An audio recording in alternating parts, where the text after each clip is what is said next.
The fog came in from the lower valley like a living thing, thick and gray, swallowing the village of Saint-Aubin-sur-Mer in layers of damp obscurity.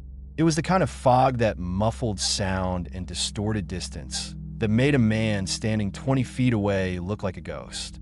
In the autumn of 1944, as Allied armies ground their way toward the German frontier and the war's endgame began to take shape, fog like this was both blessing and curse for the men and women operating in occupied France under false names and borrowed lives. In a stone farmhouse 2 kilometers outside the village, its walls thick enough to have withstood 3 centuries of Norman weather, a woman sat at a wooden table listening to silence. Her name, according to the identity papers in her handbag, was Marie Duchamp, a war widow running her late husband's dairy operation while the Reich requisitioned most of her milk for the garrison in Cannes. Her real name was Captain Sarah Kovacs, Office of Strategic Services, recruited out of Radcliffe for her facility with languages and her photographic memory for codes. She had been in France for 7 months. It felt like 7 years. The radio sat in front of her, a British Mark II transceiver hidden inside a modified gramophone cabinet that would pass cursory inspection but would get her shot if the Gestapo ever looked closely. The tubes glowed amber in the darkened room, warming the air with that distinctive electrical smell that she had come to associate with both salvation and danger. She was listening to the scheduled transmission from London, the nightly signal that confirmed she was still connected to the machinery of war, still part of something larger than the damp farmhouse and the endless charade of being someone she was not. The signal came through at 2,200 hours precisely, 5 groups of letters delivered in the clipped Morse that identified the sender as Station Charlie, OSS headquarters in London's Grosvenor Square. She copied it down with mechanical precision, her pencil scratching against paper. QXMPR, TCANV, WRLSG, HPQMT, ZXBVN. Meaningless gibberish until decoded, but the rhythm was correct. The fist, the distinctive pattern of the sender's Morse transmission, matched what she expected. She acknowledged receipt with her own brief transmission, then shut down the radio and began the process of decoding. The cipher they used was a modified double transposition based on a poem by Whitman that she had memorized at training camp in Maryland. The system was considered unbreakable if used properly, though Sarah knew that in the intelligence business, nothing was truly unbreakable, only unbroken so far. She worked through the decryption with practiced efficiency, laying out the grid, filling in the letters, watching the message emerge from chaos like a photograph developing in chemical bath. Maintain surveillance, V2 sites, Normandy sector. Priority intercepts, UBWare, frequencies 4,200 to 4,600 kHz. Await courier for new codebooks. Acknowledge. Standard instructions, the kind that had filled her transmissions for weeks. The V2 rocket sites were the primary concern now. Intelligence estimates suggested that the Germans had moved several mobile launchers into the Normandy hedgerow country, hidden beneath camouflage netting and forest canopy, positioned to strike at Southampton and the southern English ports where supplies for the Allied advance were being staged. Finding them before they could launch was a race against time, measured in days, perhaps hours. Sarah burned the message as per protocol, watching the paper curl and blacken in the ceramic bowl she kept for that purpose. The ashes she would scatter in the morning, mixed with the stove ash from the kitchen. Nothing could be left to chance. The Germans had become experts at reading the traces people left behind. A scrap of paper not quite burned through, a phrase in a letter that seemed innocuous but carried weight, the wear pattern on a bicycle's tires that suggested longer journeys than the owner had claimed to make. She was preparing for sleep when she heard the knock. 3 taps, pause, 2 taps, pause, 1 tap. The recognition signal. She moved to the door with the well-rod pistol heavy in her cardigan pocket. The suppressed British weapon that made no more noise than a champagne cork when fired, but could put a bullet through a man's eye at 10 feet. Looking through the gap in the blackout curtains, she saw a figure in the fog, indistinct, but carrying himself with the posture she recognized. She opened the door to admit Henri Laurent. Not his real name either, but the identity he had worn for so long that sometimes she wondered if he remembered what he had been called before the war. He was notionally a veterinarian, a useful cover that allowed him to travel between farms without suspicion, to be out at odd hours when animals needed tending, to possess radio equipment that could be explained as necessary for his work. In reality, he was Lieutenant Thomas Brennan, OSS, formerly of Army Intelligence, recruited for his fluent French and his ability to think like the enemy. He brought the smell of wet wool and cigarette smoke into the room, shaking the moisture from his coat with movements that suggested exhaustion. His face, illuminated by the oil lamp, looked older than his 32 years. The clandestine life aged people in ways that had nothing to do with calendar time. "We have a problem," he said without preamble, his French carrying the accent of Lion, the backstory they had created for Henri Laurent. Etienne missed his transmission schedule.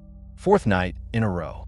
Etienne Moreau was their radio operator in Cannes, a Belgian refugee who had been transmitting intelligence on German troop movements and supply shipments for 3 months.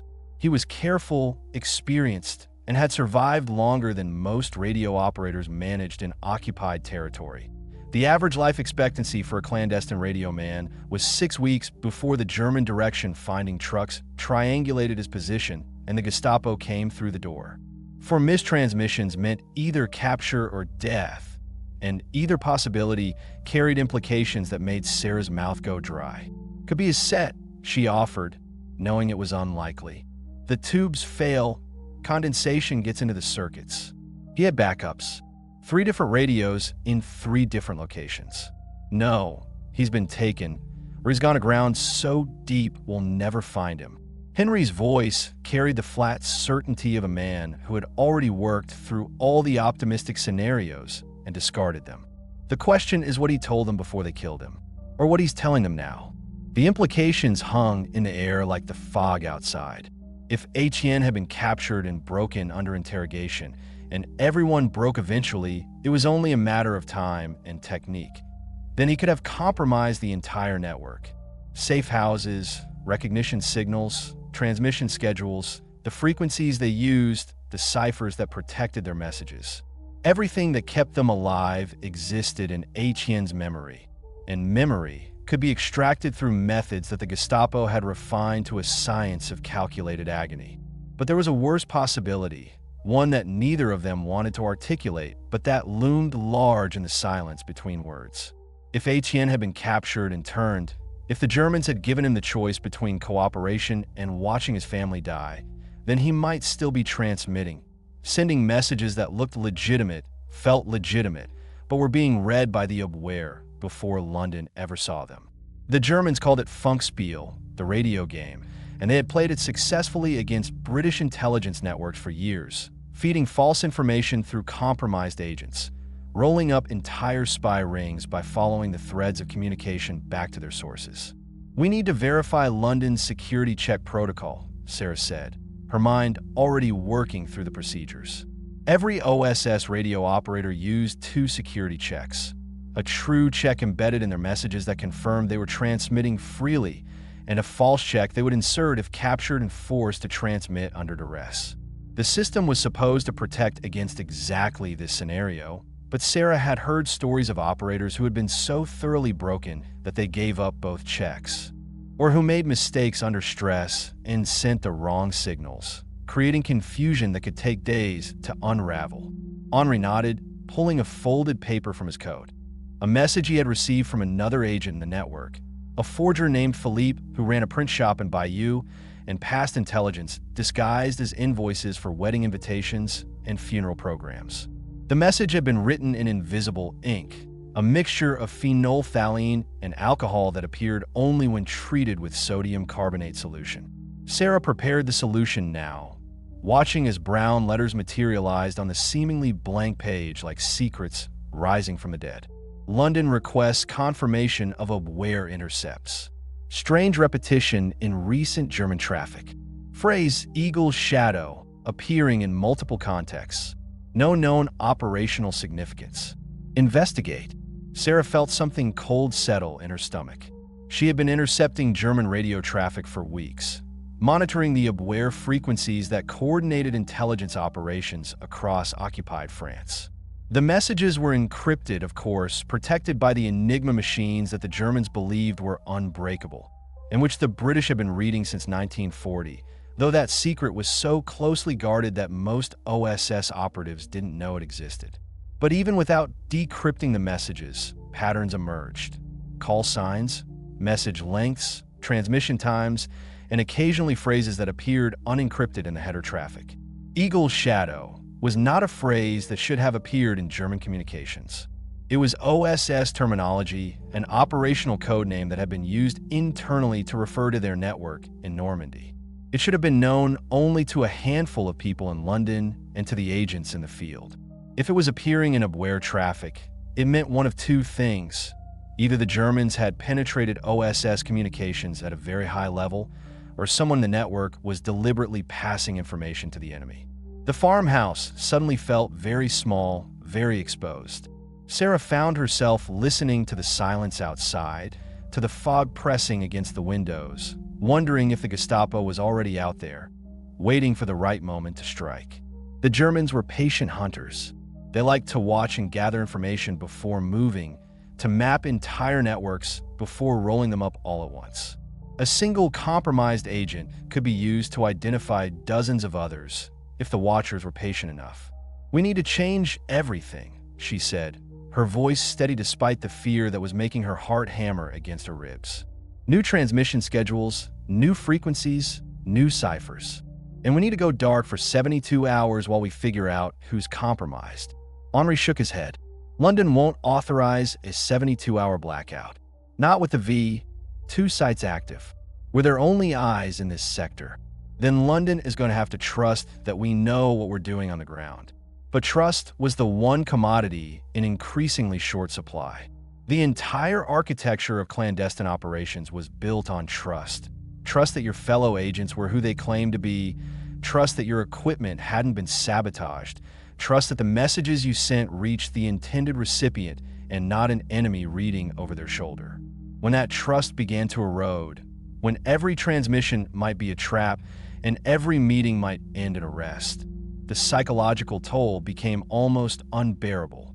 Over the following days, Sarah began to notice things that might have been innocent but felt sinister in retrospect. The courier who brought the new codebooks arrived on schedule. A young woman named Simone who worked as a seamstress and carried messages stitched into the linings of coats. But her recognition signal was slightly off. She had used 3 taps, pause, 3 taps instead of the agreed-upon pattern. When Sarah questioned her, Simone claimed she had forgotten in the stress of the moment that she had been followed by a German patrol and had spent 2 hours hiding in a church basement before making contact. It was plausible. Stress made people make mistakes. But it was also exactly what a turn agent would say. The new codebooks themselves presented another problem. They were printed on rice paper that could be quickly consumed if capture seemed imminent, and they contained one-time pads, pages of random letter groups that would be used once and then destroyed, creating an unbreakable cipher provided the pads were truly random and had not been copied. But Sarah found herself wondering, what if these pads weren't random? What if they had been generated by a process the Germans understood? Or worse, what if they had been deliberately compromised before being sent into the field? Paranoia was an occupational hazard in the intelligence business, but it was also a survival mechanism. The agents who lasted longest were the ones who questioned everything, who assumed that any convenience might be a trap, who slept with weapons close at hand and planned escape routes from every location. Sarah had been trained to think this way at the OSS facility in Maryland, in lectures given by British SOE instructors who had survived years behind enemy lines and whose lessons were written in the blood of agents who had not been careful enough. The radio traffic became stranger. Sarah's nightly transmissions to London continued, reporting on German troop movements, supply convoys, and the frustrating lack of concrete intelligence on the V2 launching sites. But the responses from Station Charlie began to include requests for information that made no operational sense. They asked for details about agents she had never heard of, locations she had never visited, operations that didn't exist in any briefing she had received. At first, she assumed it was a test. London checking to see if she had been compromised, inserting false information to see if it appeared in German communications. But the request became more insistent, and the tone of the messages shifted from queries to demands. Confirm meeting with Agent Nightingale, reference previous instructions. She had never heard of an Agent Nightingale. There had been no previous instructions about any meeting. Sarah sat in the darkened farmhouse, staring at the decoded message, feeling the floor tilt beneath her. Either London's communications had been completely compromised, or she was no longer communicating with London at all. The realization came slowly, like developing frostbite, a gradual numbing that spread from the extremities toward the heart. She went back through the messages she had received over the past month, laid them out in chronological order, and began looking for patterns. The fist, the distinctive rhythm of the Morse transmission, had remained consistent, but now that she was looking for it, she noticed small variations. A letter held slightly too long, a pause fractionally shorter than it should have been. Someone else was sending these messages, someone who had studied the original operator style but couldn't quite replicate it perfectly. And if someone else was sending, then someone else was receiving. Every message she had transmitted for the past month might have been going directly to the aware. Sarah felt her hands begin to shake, not from fear, though there was plenty of that, but from rage. They had been played. The entire network had been compromised, probably from the moment Etienne disappeared. The Germans had captured him, broken him, and used his knowledge to insert themselves into the communication chain. Every agent location she had reported, every intelligence assessment she had transmitted, had been feeding the enemy exactly what they wanted to know. And worse, the false information coming back from London had been designed to identify other agents, to map the network, to set up arrests that would roll up the entire OSS operation in Normandy. She needed to warn Henri, to get word to the other agents before the trap closed. But moving now, breaking protocol, might be exactly what the Germans were waiting for. The paranoia spiral tightened. If Henri had also been compromised, then going to him would lead directly to capture. If the safe houses had been identified, then trying to reach other agents would burn them. And if the Germans already knew everything, then any action she took would only confirm their intelligence. The tradecraft they had been trained to use, the dead drops, the recognition signals, the elaborate protocols for verification, all assumed that there was some foundation of secure communication beneath it all. But if that foundation had been hollowed out, if the Germans controlled the signal chain, then every move was a move inside a box whose walls she couldn't see. She made the decision that night, working by lamplight with the blackout curtains drawn tight. If the communication with London was compromised, she needed to establish a new channel, something outside the known network. There were emergency procedures for this situation, protocols that assumed total network collapse. She would use the emergency frequency, a backup channel that was supposed to be monitored by a different section of OSS, and she would send a message using a cipher that only a handful of people knew. A personal code based on her childhood address in Baltimore, something she had shared with exactly one person during training and had never written down. The transmission would be dangerous. The Germans' direction-finding capabilities were formidable, and a rogue transmission on an unusual frequency would draw attention like blood and water. But staying silent meant letting the Germans continue to run the network, to use it as a weapon against the Allies, and Sarah had not come to France to be an unwitting tool of the enemy.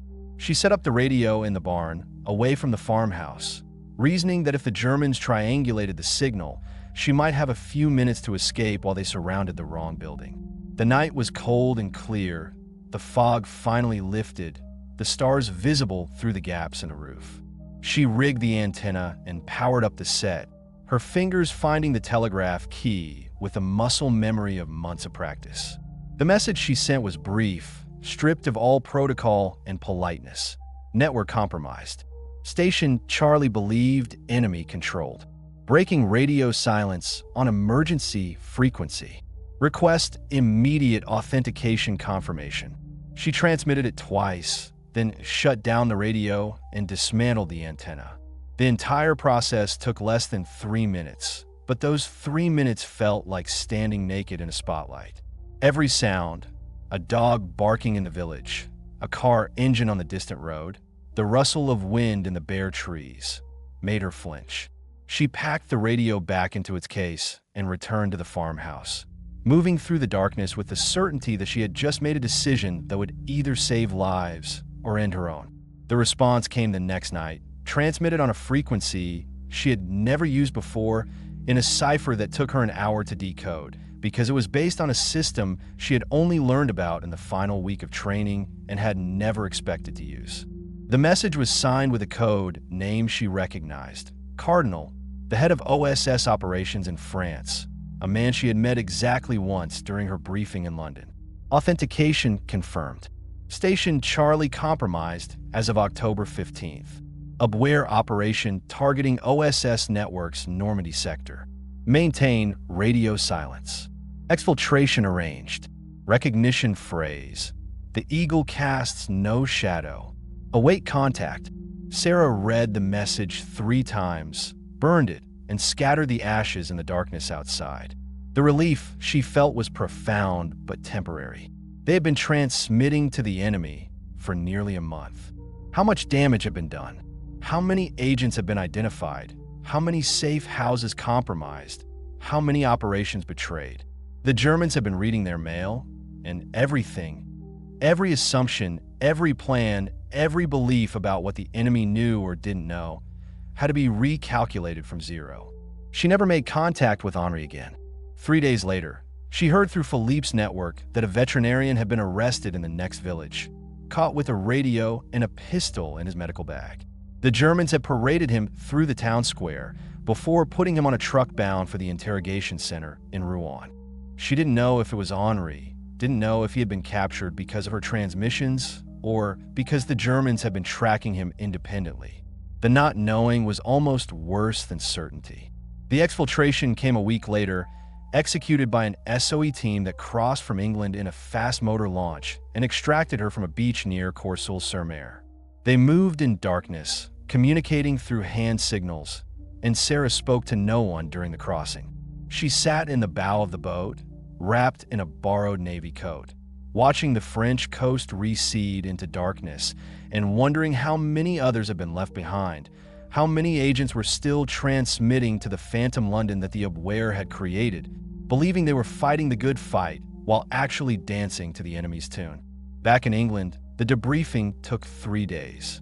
She sat in a windowless room in a building near Westminster and told the story again and again to different combinations of officers who asked the same questions in different ways, probing for inconsistencies, testing her recall, verifying that she was who she claimed to be and had not herself been turned. The possibility that this was all an elaborate German operation, that the exfiltration had been staged, that she was now in enemy hands, and the entire debrief was designed to extract information, occurred to her more than once. Trust, once broken, was almost impossible to rebuild. The final briefing came from Cardinal himself, a tired-looking man in his 50s who wore his colonel's insignia with the air of someone who found rank a necessary burden rather than a mark of status.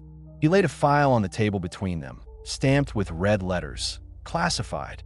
"We believe the Abwehr operation began with the capture of a radio operator in Cannes," he said, his voice carrying the flat vowels of Boston. Etienne Moreau held out for 6 days before they broke him. "We know this because of signals intercepts. The Germans are not as secure as they think they are. Once they had his codes and procedures, they replaced Station Charlie's transmissions with their own. For 26 days, you were communicating with the enemy. So were 17 other agents. How many were compromised?" Sarah asked, though she wasn't sure she wanted to know the answer. 9 arrested, for killed resisting capture. 3 exfiltrated successfully. One we don't know about. He may have gone aground, or he may be dead in a ditch somewhere. Cardinal's expression didn't change, but something in his eyes suggested that he had delivered this kind of report too many times. "You did the right thing, breaking protocol and using the emergency frequency. If you hadn't, we might not have realized the penetration for another month. What about the intelligence we passed? The V2 sites? False. The Germans fed you locations of dummy installations while they moved the real launchers to different positions. We wasted 2 bombing raids on empty forest. Cost us 17 aircraft and 112 aircrew.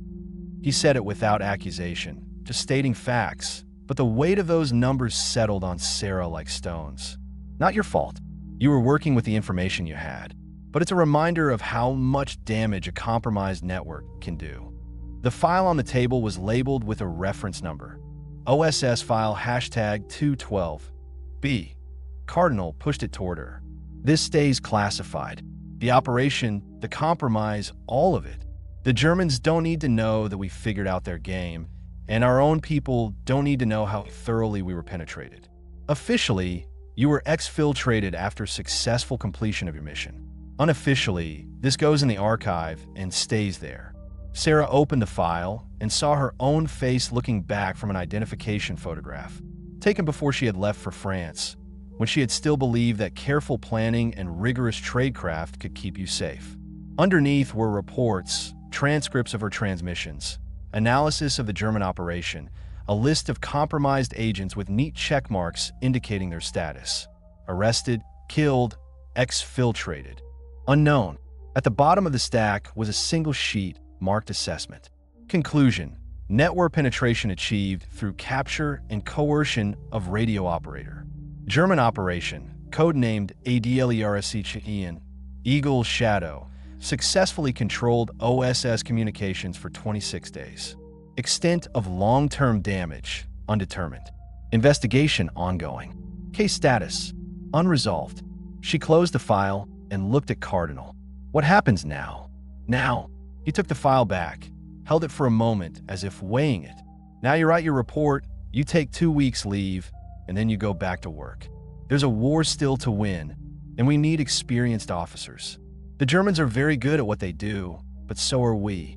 We learn, we adapt, we get better at the game. And if I can't trust the communications anymore, if every transmission might be going to the enemy. Cardinal's smile was thin and utterly without humor. Then you're beginning to understand how intelligence work really operates. We're all working in the dark, Captain.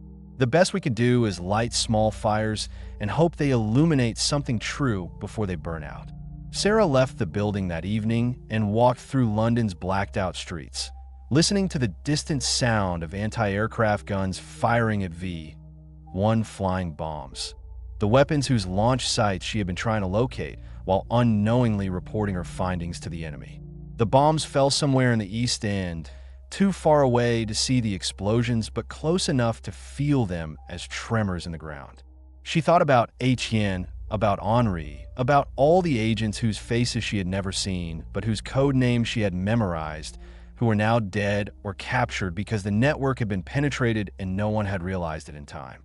She thought about the German intelligence officers who had orchestrated the operation, who had sat in their own darkened rooms listening to OSS transmissions and feeding back false information, playing a game of chess where the pieces were human lives and the board was all of occupied Europe.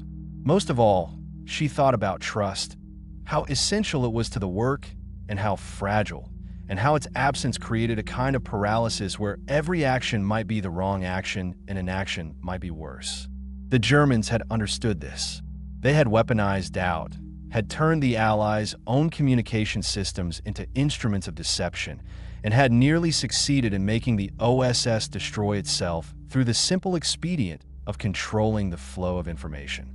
The war would end eventually. The files would be sealed, the operations classified, the lessons learned filed away in archives that would remain locked for decades. But the men and women who had worked in the shadows, who had lived with the constant possibility of betrayal, who had learned that nothing could be trusted and no one could be certain.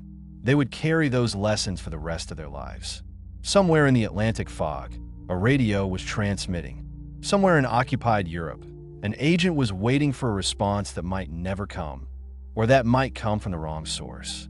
And somewhere in Berlin, in a basement office of the Abwehr, an intelligence officer was listening to Allied communications and smiling at how easy it was to make the enemy dance to a German tune.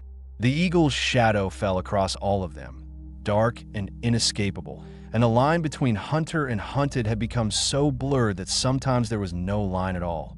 Only the game, and the players, and the knowledge that somewhere in the fog, someone was always watching.